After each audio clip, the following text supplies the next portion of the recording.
Denmark کے جزائر فیرو، اس میں ایک بہت پرانی رسم ہے جس میں وہ لوگ بہت ساری ویل مچھلیوں کو اکٹھا کرتے ہیں۔ اکٹھا کرنے کا طریقہ یہ ہوتا ہے کہ وہ بہت ساری کشتیوں میں سمندر میں چلے جاتے ہیں، ویل مچھلیوں کو گھیر کر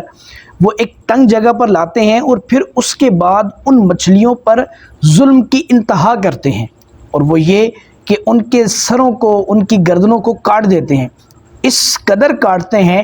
کہ سننے میں، دیکھنے میں یہ آتا ہے کہ اس جگہ کا جو سمندر کا پانی ہے وہ سارا سرخی مائل ہو جاتا ہے۔ امید ہے کہ آپ اس تصویر کو بھی ملاحظہ کر رہے ہوں گے۔ اب دیکھیے، یہاں پر دنیا کی کسی بھی تنظیم نے ان کو نہیں روکا کہ بھائی آپ یہ جانوروں پر ظلم کیوں کر رہے ہو، لیکن جیسے ہی قربانی کے ایام آتے ہیں، قربانی کے دن آتے ہیں، تو ہر لبرل کے پیٹ میں، اس کے دماغ میں، اس کے دل میں درد اٹھتا ہے کہ بھائی مسلمان قربانی کیوں کرتے ہیں۔ پتہ چلا کہ یہ درد جانوروں کے لیے نہیں ہے، یہ درد ان کا ازلی ہے جو ان کی قسمت میں لکھ دیا گیا۔